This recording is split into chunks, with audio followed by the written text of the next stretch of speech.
前两天有人在网上啊，弄了个小游戏，什么游戏呢？说你啊，不管你是天南海北哪个地方人，你在这上面写一句话，这话里头啊不能有地名，就这一句。大家马上就能猜出你是哪个地方人来，有人就做了这个游戏，做得很精彩。比方大家最近知道有个电影叫《神奇动物在哪里》，有人就用这个写了一句。话说神奇动物在锅里，马上有人猜出你是广东人呢。为啥广东人什么都敢吃，什么神奇动物都敢搁锅里炖了？所以根据这句话就知道你是广东人。有的人呢写那么上下句，让人一看就明白了。上句是你瞅谁呢？瞅你咋的？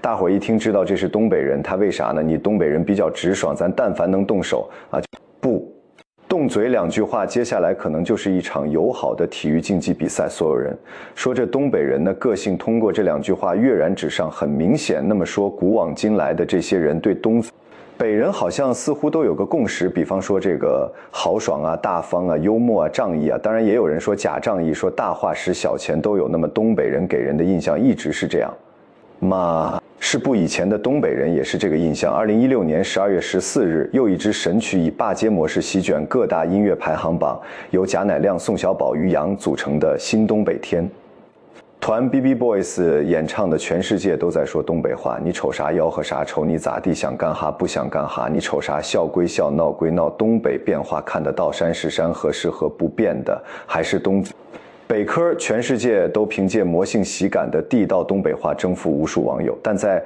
金庸的眼中，东北人却是另一番模样。咱们今天给大伙儿找了一位名人，咱说一说他眼中的东北人到底是什么样。这个名人是谁呢？了不起的大作家金庸。我说这有人纳闷说，你找金庸来给大伙儿说说东北人，金庸小说里写过东北人吗？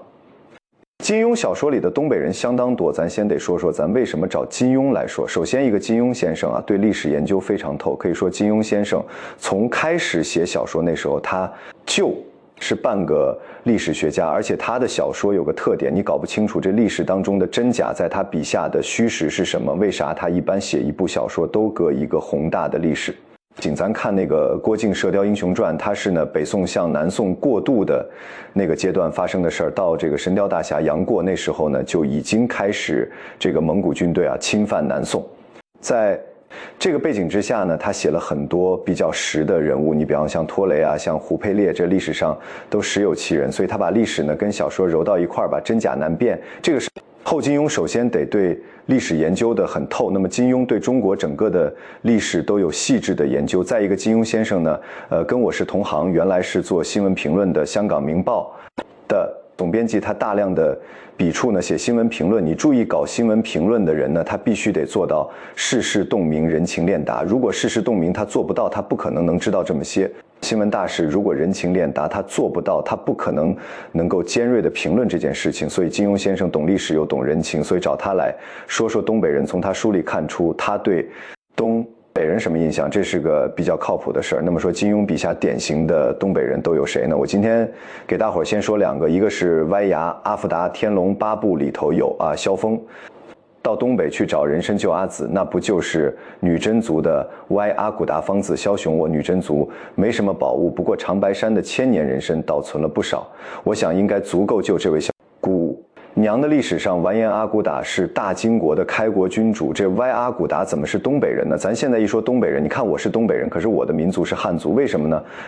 这个康熙、乾隆年间呢，陆续有大量的关里的汉人呢往关外迁移。就现在东北大部分的居住人口呢都是汉族后代，可是在历史上呢，这个地方是极少有汉族人。东北在中国历史上大半的年代都是少数民族居住，多少种少数民族呢？像这个柔然、东湖、鲜卑、契丹、女真，一直到大清的满族，咱这时候关外是满族的龙兴之地。就这些少数民族在东北关外住很早的时候呢，东湖柔然那些部落呢，在这儿还建立一个庞大的国家，叫渤海国。我们今天标准称呼那叫古渤海国。这古渤海国应该是当时东北最大的一个少数民族居住的群落，同时也形成了一个强大的古帝国。但是后来随着契丹崛起，这个契丹呢，它的地盘呢，应该要搁现在来说呢，就横跨蒙古包括中国的这个辽宁甚至河北山西甘肃这一带，就是西北、东北这一带，契丹的地盘是非常大的，所以契丹强大之后呢，就把这古渤海国给连锅端了，干灭火了。然后这渤海国呢四分五裂呢，分成好几支，其中我们说这个歪阿骨达所在的女真部落呀，就是跟契丹有仇家的这个古渤海国分出来的一个部落。所以咱们看这个金庸《天龙八部》里头写这段历史的时候很有意思，它的背景呢就是阿骨达的女真部落和契丹有仇，经常双方趁机会互相你打我，我打你。那么《天龙八部》的第3部，它的回目是什么呢？千里茫茫若梦，双眸灿灿如星塞上。牛羊空许曰：竹畔碧云，有旧盟王昌。踏雪行，赤手屠熊，伯虎金科荡寇。敖丙草木残生炉，铸铁重制宁寒掌，作兵挥洒。傅群英其中，怎么能够完阿骨达出场？那这是被大侠萧峰给带出来的。咱都知道，萧峰呢失手打死自己的未婚妻阿朱，结果他妹妹阿紫不干了。阿紫心里头喜欢自个儿姐夫，甚至为这个呢不惜采取个极端方式，说我这口吐这个毒针，我把你毒得半身不遂，我伺候你一辈子，你不就跟我在一块儿了吗？你不喜欢我吗？结果那个萧峰一带大侠功夫很高反应，很快一掌挥出去了，把这银针这么近的距离把毒针给震歪了。可是掌风所及，阿紫受了重伤啊！萧峰心里很难过，说你看我很爱他姐姐，姐姐让我失手打死了，我这一失手又要把他妹妹打死，我死活得把他妹妹救活，所以病急乱投医。后来大夫跟他说，他这个已经身体都不行了，怎么办？割参汤续命，说白了喝人参汤吊着这口气，这个是长白山的千年人参，可以起死回生的，快给我去救老爷，你干什么？那你想中原地带有人参不假一天都得吃一根呢，上哪儿找那么多去？所以萧峰一想，都说关外人参好，所以萧峰呢就这么抱着阿紫奔关外去了，所以这叫芒仓踏雪行。来到关外，来到关外。找人参呢，它相对就方便。为什么？咱都知道东北过去啊有3宝，叫人参、貂皮、兀了草。结果在深山老林里头啊，巧遇完颜阿骨打。干嘛？完颜阿骨打当时在深山老林里头打死一头老虎，你看比武松还厉害，而且打老虎过程当中一使劲上衣，这都撕开了，露出一身腱子肉。这时候萧峰一看，大英雄这人勇敢。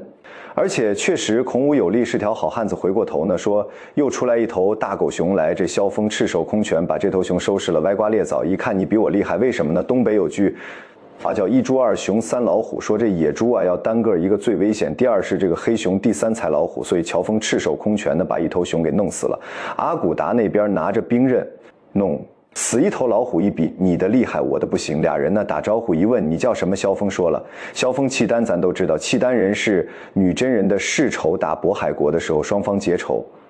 一说萧峰契丹歪牙阿骨达，什么表示呢？一指自个儿鼻子，歪牙阿骨达女真，就这句话把自己名号报出来了，表示咱俩就是朋友了。萧兄弟，就算你真的是契丹人，我们女真族也是位大英雄，不错，我最敬重英雄好汉。就算你不是女真族的人，是契丹人，我一样敬佩。就你从这事儿就能看出过去这个东北土生土长的人，女真族人豪爽大方真诚，尽管咱俩部落有仇，我敬重你是英雄，咱俩也可以做朋友。所以两人就这么的结成生死之交，也正是靠着阿骨打这儿不落里挖参容易啊，土生土长都明白，这阿紫这条命才活下来。哎呀，姐夫啊，我好无聊啊，你下次带我去打猎吧。后来我们都知道萧峰发达了，为什么呢？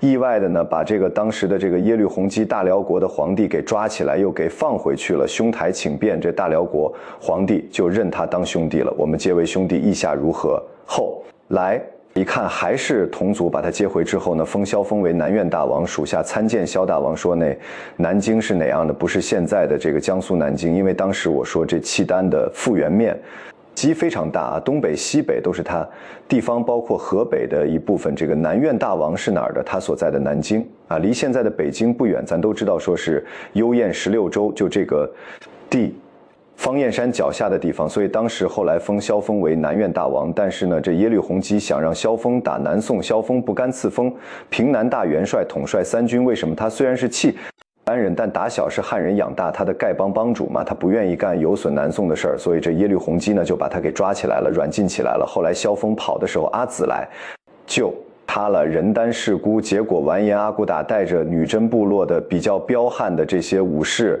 来救自个儿的这个兄弟好兄弟完颜阿骨打来了。就是当他遭到危难的时候，人家阿骨达来救他了。咱们有时候说人呢，这辈子你碰上一个锦上添花的那很容易，但你危难时候碰个雪中送炭的他可难。你得好的时候，人家弯弯哦打根本不沾你边。咱说什么是英雄，什么是兄弟，什么是朋友？哎，我雪中送炭，我不是锦上添花。所以金庸笔下这个东北原始部落的外阿骨达大好汉了。不起，所以这是金庸笔下东北人的正面形象。当然，金庸先生呢也不是一味的就夸东北人好，他同时又写了一个反面人物，谁呢？慕容复南，慕容是东北人。我说这可能有观众说这不对了吧？怎么慕容复是东北人，他不是东北人呢？慕容复不苏州的吗？姑苏慕容，那他为什么是东北人？咱网上吕英雄辈出的。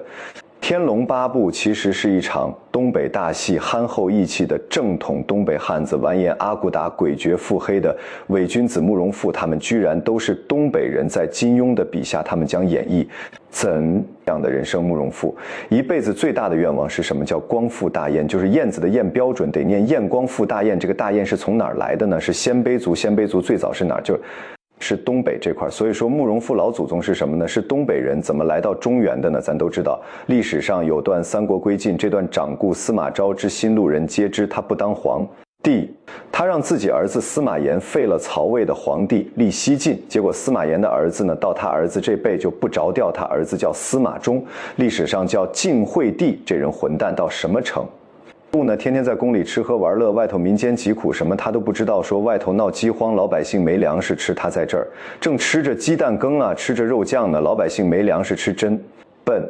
他不会吃这肉酱子，这混蛋，这是。所以在他治下呢，老百姓日子过得很苦。很快呢，北方的匈奴啊，发现这个机会，开始进犯中原。这样，当时匈奴呢，领着武阻打中原。咱背历史课本都知道，五胡乱华，匈奴鲜卑接的枪。哎，这五胡乱华当时把中原搅得乱七八糟。其中鲜卑族呢，分成多少个部落？咱都知道，北魏就鲜卑族，他这个开创朝代，北魏有个有名的皇帝孝文帝拓跋宏。那么北魏另外还有一支，就是复姓慕容的这支。其实慕容呢，他既是汉姓，也是少数民族。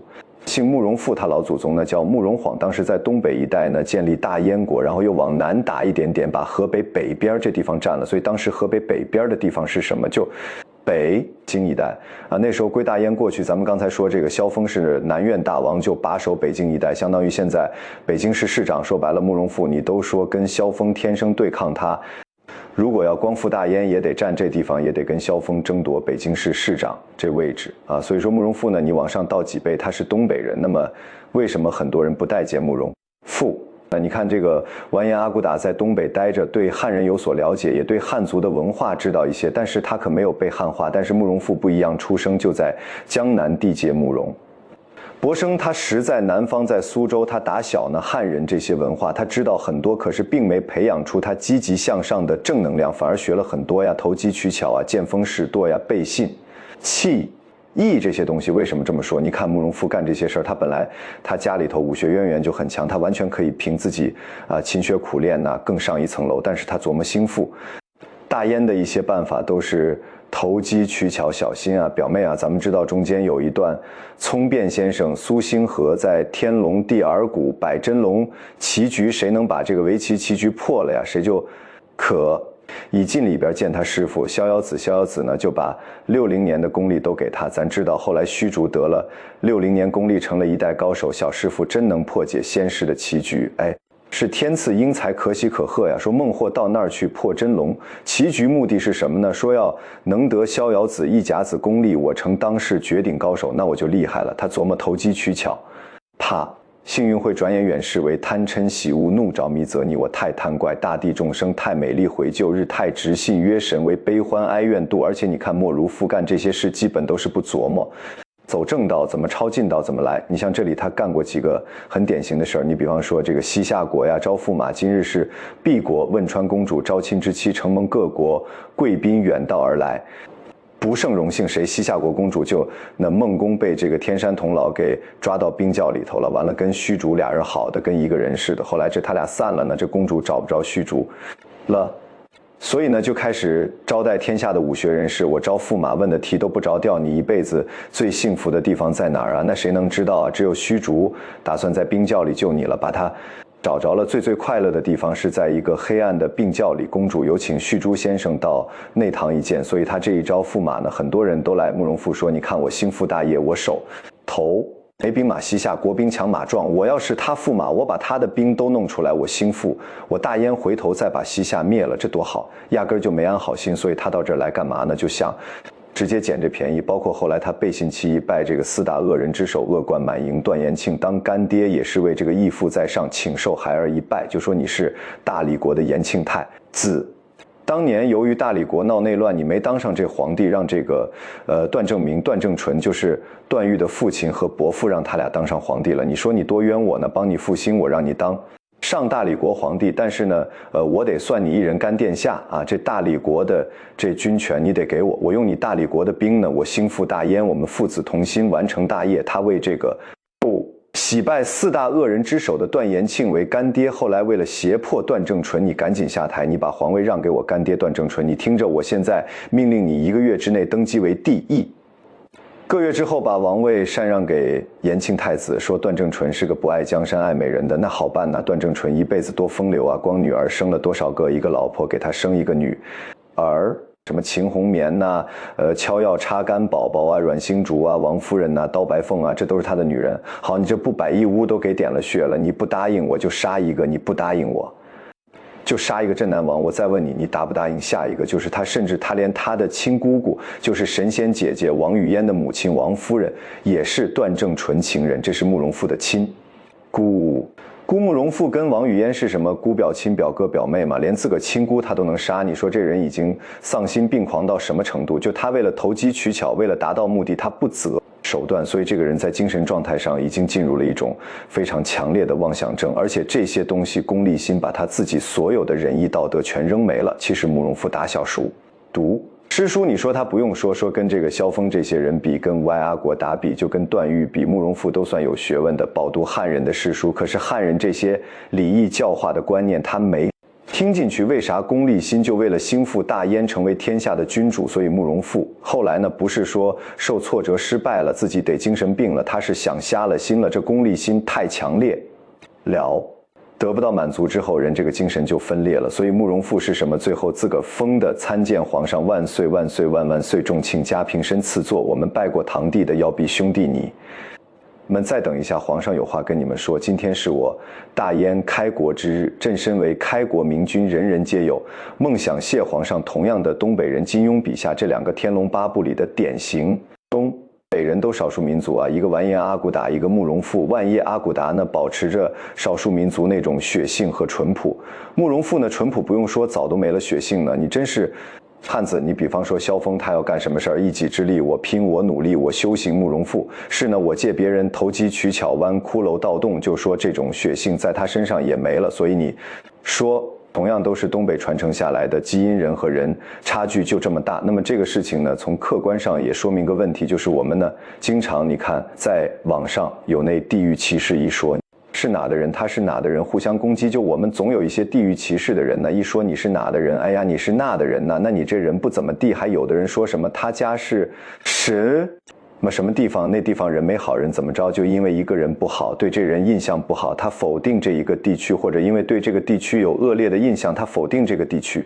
出来的任何一个人。我告诉大家，这都是不客观的。你面对别人对你的地域歧视，你反唇相讥，是反映你不自信，你盲目的去因为地域歧视攻击别人，这说明你欠修养。告诉大家，天底下任何地方的人都有好人有坏人，有人的地方就分3、6、9等，就有左中右，就有好和坏，不分他是哪个地区的人。你像我做为东北人，我认为我非常了解我们老家的人，东北人有没有优点？很多豪爽啊、大方啊、仗义幽默。可是东北人里头呢，说大话使小钱，虚荣心强架，仗义也多去了。所以我说，每一个地方的人应该对自己的家乡有起码的一种自信和评价。我们评价的不是一方土养一方人，而是人性当中基本的一些善恶。明白了这个道理，你心里就会平静很多，就不会有什么地域歧视。上期节目呢，我跟大家说了金庸先生笔下的2个典型东北人，一个歪阳阿骨达，一个慕容复。有的观众朋友有意见说，你说那不是典型东北人，那是非典型东北人，简称非典东北人。说为什么呢？那你看这歪阿骨达呢，是原生态的慕容夫人，出生在苏州，说白了只是血脉是东北血脉，所以你说那不对。那好，你既然这么挑毛病呢，今天呢咱们就说说金庸笔下的正宗的东北人。什么叫正宗东北人？他出生就在东北，甚至小时候成长都在东北。咱说这样的东北人在金庸笔下是什么样？他这金庸笔下呢有2个典型的大侠，是我说的这类东北人一个呢，辽东大侠胡一刀，这咱们很多朋友知道雪山飞狐胡斐他爸爸。第二位呢是《倚天屠龙记》里的主人公张无忌，他师爷谁？张三丰，一直都张三丰。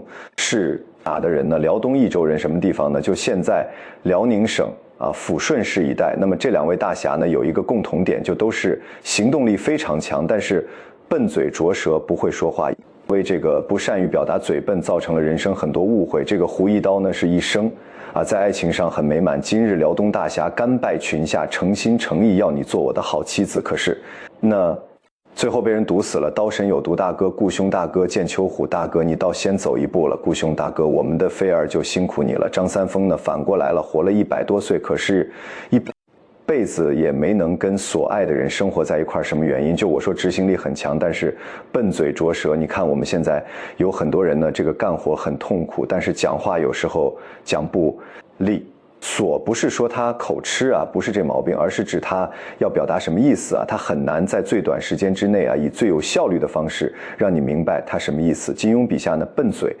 拙舌的人有伶牙俐齿的，也有这个伶牙俐齿的有个好处，天大的误会呢，他可能以最简单的方式就解决了。你比方说《神雕侠侣》里头，你这个小畜生，时候轮到你在这儿乱放狗屁小畜生，叫谁小畜生叫你好失敬失敬。你们是赢了他们，但是还没跟我师父的徒弟比试吧？你师父的徒弟到底是谁你也真够笨的，我师父徒弟还会有谁那不就是我喽？你什么？你看小龙女，咱有的人说小龙女一辈子就一个污点你在那儿练功的时候，那尹志平，你看一说这个，咱很多人都明白。有一次网上有个调查说，《神雕侠侣》里你挑你愿意当《神雕侠侣》里的哪个角色？有不少男的心里阴暗的写个尹志平，我不知道怎么想的，是不是？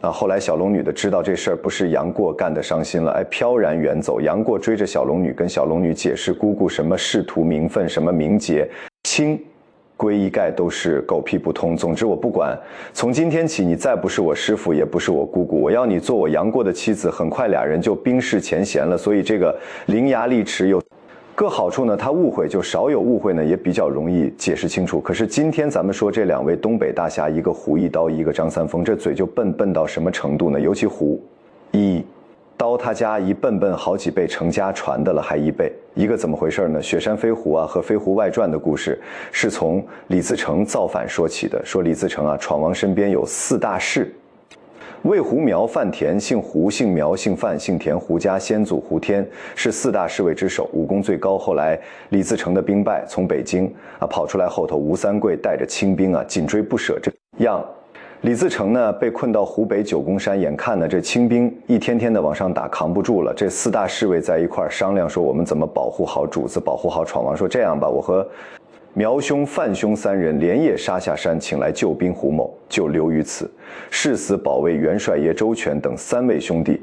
待同援兵到来之日，就是我们杀出重围、反败为胜之时。这救兵不是1天2天到的，眼看呢就扛不住了，清兵力量强势力大，眼看就要打上山呢，玉石俱焚了。元帅爷，我们走，我要把青狗杀光，不要做无谓的牺牲保护元帅爷。撤退，元帅爷走不走？这个时候为了保留闯王一条命胡侍卫想了个办法，但是此计要去救元帅爷，更要得张兄弟慷慨赴衣，把闯王衣服换，然后把闯王身上带的金印贴身信物都拿过来。大恩不言，谢他日，我李自成重振雄风，必有相报的一天。然后他假装投降吴三桂，飞天狐狸求见吴三桂，吴大将军，吴大将军如日方中末将胡天甘愿效力。然后真闯王呢隐姓埋名，连夜逃出九宫山，到庙里当了和尚。从今以后我就是奉天玉和尚，奉天玉呢就王字下面多一点。那这段历史雪山飞狐里也说了，那么他这边投降了，保全了闯王性命，吴三桂还封这胡侍卫做了高官。结果苗范田这哥仨带着援兵回到九宫山上，一看一问怎么回事呢？老百姓说了，说你们有个大哥姓胡把你们主子给宰了，投了吴三桂了，而且还封了大官，把这苗范田气的咬碎钢牙呀，说我们辛辛苦苦，我们一心为主子，你这人说的好听，怎么这时候卖主求荣，干些这等大逆不道的事？这3个人说，我们得报仇3位侍卫。义愤填膺，声讨飞天狐狸，不忠不义，种种罪行。飞天狐狸忍辱负重，假意先将3人收押监牢，再行审讯。哥仨摞一块，打不过人家，让人给抓住了。抓住之后，那又把这哥几个放了。哈喽，不知这位是哪路英雄？我心里说，你把他抓住这功夫，你跟这哥仨说是这么回事儿，不就完了吗？这胡适也怪，好像觉得自个儿心高气傲跟你们解释，这没必要似的。到后来呢，他想了个办法，冤仇易解不易解，我得选一个好时候，还得是晚上月亮升起来，选个凉亭，摆下酒席。4个冷盘，4个热菜，烫一壶酒，弄好了，把哥仨找来坐这儿，咱哥4个小肚子上弦，谈谈心。我跟你们说怎么回事，还诗情画意，站起来之后背手看月亮。哎呀，多好的月亮！他以为这是求婚呢，弄得很有仪式感。结果这时候苗范田3位侍卫一看呢，打我是打不过你了，为了报仇，量小非君子，无毒不丈夫下。嘿。手啊，来干干，酒里有毒呀！哎呀呀，又黑。但就是这时候，这胡侍卫把这仨人拿下也没问题，他功夫高呀呀呀哈呀，还有呀呀呀呀呀呀呀呀呀呀！一看是哥仨刺杀他，他心里难过到这时候才想起解释来了。这哥仨一看，还解释什么呀？赶紧撤吧，把你弄死了！这哥仨就跑了5天，你杀害闯王今日贵。喂。提督做了吴三桂身边的大红人，我没有办法不这么做，我不会怪你们，只可惜我大事未成。那么这个胡侍卫有俩儿子，这俩儿子武功也非常高，灭掉这苗范田3位伯父不是问题，所以苗范田3家聚会商量，咱怎么防范老胡这俩儿子报仇。这俩儿子登门来了，哼，你就是那个汉奸走狗飞天狐狸之子胡丹，噼里啪啦把满堂高手都给打趴下了，跟这3位伯父说：“我杀你们，简直易如反掌，事关重大，请3位到内室。”一句就把他引到屋里来了。到屋里来一时就把事情真相说了。这哥仨一听，肝肠寸断，冤枉自个大哥，怎么办呢？我们3人乘此大错无言，再苟活于人世。仨人拔出剑来，噗噗噗3下抹脖子死了。你说你死之前你说一声啊，说我们杀错大哥是这么回事，咱们两边都好哥们儿，咱别整没说，连个遗书什么都没留下。苗范田3家的后人一看啊，我们他爸爸杀了他，回头把我们爸爸都给宰了，这哪成啊？2辈就结下冤了。所以之后100来年呢，这4家的恩怨从此就越结越深，再往后就到了胡一刀这儿。胡一刀当时武功说天下无敌，可是那边老苗家也出了个了不起的人物，就是金面佛大侠苗人凤。这苗人凤他爸爸呢，说和田归农他爸爸当年俩人起啊，说是出山海关往东北那边去，再就没回来。有人说他俩死到关外了。苗人凤一琢磨，关外高手有谁能杀了我爸爸跟田贵农他爸爸呀？那只有是胡一刀啊，武功天下第1好啊，这肯定是他杀的。而这时候苗人凤号称打遍天下无敌手，他为什么他要宣扬这号？一个他武功高，第二个他想击胡一刀出关。跟他比到了乾隆10年，我胡一刀决定入关寻找苗范田3家，打算将100年前闯王之死和宝藏的秘密告诉他们。结果果然把胡一刀呢弄过来了，俩人见面。那这胡一刀知道他爸爸咋死的，知道苗二凤他爸爸呀贪财挖着宝藏之后呢，跟田国龙他爸爸俩人啊为了争夺宝藏内讧呀，想独吞没那么容易。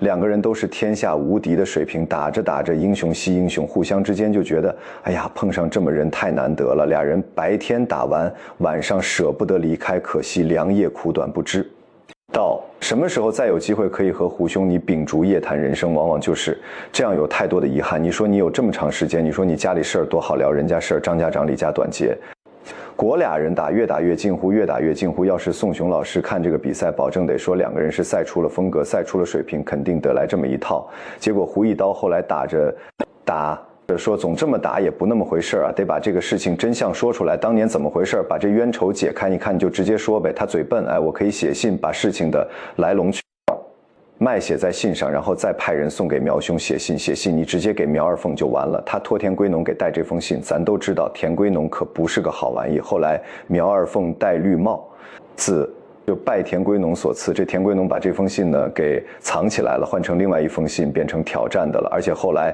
田归农呢又通过一些奸邪小人呢，在2人刀剑上抹毒，他想把俩人都害死。道士有毒大哥、顾兄大哥、剑秋虎大哥，你倒先走一步了。顾兄大哥，我们的菲儿就辛苦你了。大哥，他媳妇儿一看，反正那时候胡斐刚出生说，既然金面佛苗大侠愿意养这孩子，我也就省了这10几年的麻烦，噗，他也抹脖子了。当然这个女人是真爱自个儿丈夫，这胡一刀虽然死了很幸福，在爱情上是很满足的，就毁到这嘴笨上，要不然何至于妻离子散家破人亡。那么我们说到这胡一刀虽然死了，但是爱情上美满在下边，说这位东北大侠活是活了100多岁，在爱情世界里头亏大发了。谁呢？张三丰。张三丰的外号叫张邋遢，就总穿一件衣服也不换。有人说跟在电视里看你总穿一件衣服，我告诉大家，这一件衣服我买了10件，脏了换下去，下一个跟这一样，这我比张三丰干净得多。这个张三丰呢比较邋遢，创立了太极拳下边这7大弟子，其中这个张翠山的儿子张无忌，《